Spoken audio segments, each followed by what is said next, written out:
Salut tout le monde. Alors, dans la vidéo du jour, on va parler des applications en Asie. Plus précisément, je vais commencer par la Corée du Sud. Tout d'abord, il faut savoir, si vous aimez toutes les parties asiatiques, tous les pays asiatiques ou autres, et que vous vous intéressez beaucoup à l'Asie, vous avez dû vous rendre compte que niveau application, ils sont quand même en avance sur nous.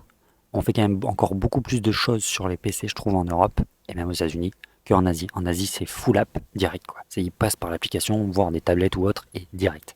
En Chine, c'est un autre level. Mais en Corée, c'est déjà pas mal. On va prendre l'exemple de deux grosses entreprises qui fabriquent des applications en Corée.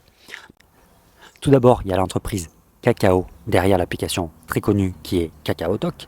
Et deuxièmement, il y a l'entreprise Naver. Alors, tout d'abord, Kakao. L'entreprise Kakao, c'est une entreprise sud-coréenne qui a commencé par faire cette application KakaoTalk qui, ni plus ni moins, est une application de messagerie euh, comme Telegram, WhatsApp ou autre, mais dédiée à la Corée en fait. Elle a plus que ça. Au début, elle a commencé comme ça, mais aujourd'hui, elle a plus que ça. Tous les Coréens sont dessus. Vous voulez parler avec des Coréens, mais installez KakaoTalk. Même vous voulez parler avec des Français, KakaoTalk est une super appli pour le coup.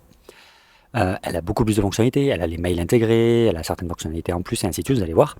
Et ensuite, on peut acheter des petits lots de emojis. Ils appellent ça de lots de stickers, on va dire. Telegram fait pareil, Line fait pareil et ainsi de suite. Les stickers sont très jolis, c'est des petits stickers animés super mignons. On peut custom l'application comme on veut, bien évidemment. Voilà, ça c'est les premières applications que j'ai vues de mon côté avec la messagerie qu'on peut custom. Regarde, comparé à WhatsApp, vous verrez que le nombre de fonctionnalités de WhatsApp, c'est pas la même. Ça, c'est KakaoTalk. Mais Kakao, c'est beaucoup plus que ça. Aujourd'hui, par exemple, en Corée, c'est une banque. Ils ont une application de taxi, qui est l'équivalent de Uber pour les taxis.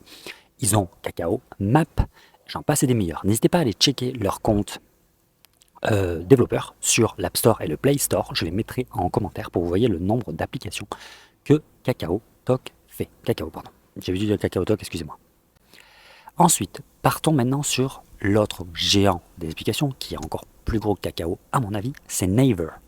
Alors Naver, tout simplement, en fait, déjà, c'est un moteur de recherche. C'est l'équivalent du Google coréen, tout simplement. Les Coréens, si on souhaite faire des recherches en coréen, c'est beaucoup plus intéressant de passer par Naver et de taper le texte en coréen que par Google. Même si Google, ça marche aussi, mais Naver, il a vraiment été pensé pour ça. Deuxièmement, Naver, il a une application de mail qui est vraiment jolie, qui est vraiment bien, je trouve. Une application de notes, trucs centralisés, une application de blog, les Naver Blog, une application de TV style vidéo, pardon, excusez-moi. Ça s'appelait Naver TV et depuis un an ou un an et demi maintenant ça s'appelle Now. Vous pouvez la télécharger sur vos téléphones, vous allez voir, c'est vraiment ouf. Et ils sont aussi derrière une autre application qui est intéressante, par contre c'est Naver Japan, qui tient ça, mais c'est quand même Naver. Line, l'application de mobile Line, c'est Naver en fait, donc c'est une entreprise coréenne. Et donc, tout ça pour dire quoi? Pour dire qu'en fait, en Asie, prenez le temps de regarder des applications asiatiques. Corée, Chine, Japon, j'en passe et des meilleurs. Et regardez ce qu'ils font. Parce qu'en fait, niveau applicatif, vu qu'ils ont une consommation beaucoup plus grande que nous en termes de mobile, ils ont des applications qui sont allées beaucoup, beaucoup, beaucoup plus loin que nous. Beaucoup plus loin que ce qu'on peut faire en Europe. Certes, les plus grosses applications du monde sont aux États-Unis, mais vous pouvez vous en inspirer pour ajouter des fonctionnalités à vos applications et pouvoir ensuite vous démarquer du contenu qu'on voit en Europe et vous rapprocher un peu plus du contenu qu'on voit en Asie et être un précurseur là-dessus parce qu'en termes d'applicatif, j'ai vraiment la sensation que en termes de fonctionnalité et de manière et d'usage des mobiles, l'Asie est bien en avance sur le reste du monde. J'ai commencé par la Corée, ne vous inquiétez pas, il y aura des prochaines vidéos sur le Japon et la Chine.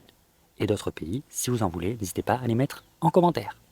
Sur ce, bonne journée à tous, tchuss!